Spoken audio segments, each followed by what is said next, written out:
Alright, for our other developmental activity, we have the running butt kicks, and I'm just going to go over the basic procedure and instructions for this, along with some safety precautions / modifications. Alright, so to begin, just want to be in an athletic stance, just normal, like you were to take off for the 35-meter sprint.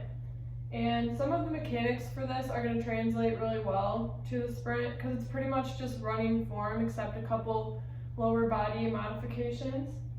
And as for the butt kicks themselves, like I said in the previous slide, you're going to bring either your right or left leg, doesn't matter what you start with, up to your butt, and then down, and then opposite, and then down.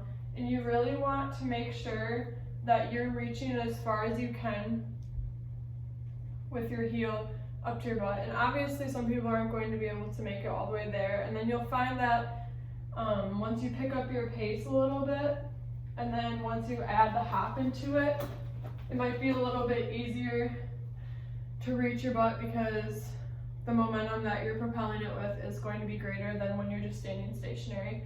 And then furthermore, after you think that you have the form down, you can incorporate your arms, and then after that stage, you can go into the run.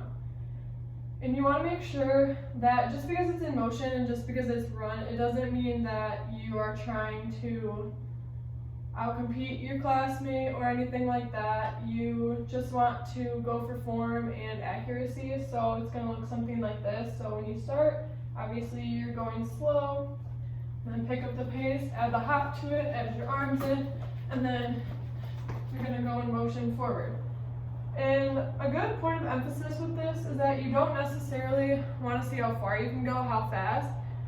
You want to see how many reps you can get in a shorter distance. So that's one difference with running and this. In running, you want to have an elongated stride and you want to be going fast, but with this, you want to be going fast, but just have a lot of repetitions with your feet hitting the ground in a shorter distance. So that pretty much covers the procedure. And as for safety precautions, you want to make sure that your surface is non-stick, because obviously when you have a lot of reps with your feet hitting the ground, you don't want to slip. So I'd recommend just any flat, tacky surface like a track or hardwood or cement.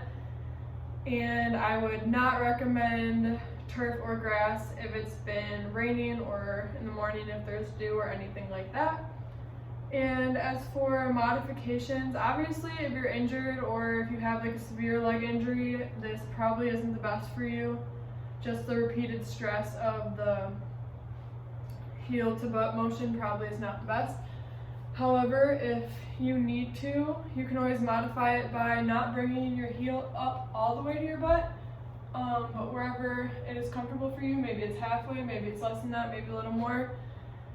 Whatever works for you is fine, because it goes through the same basic mechanics of the full extension of the heel to the butt. And then that pretty much covers it.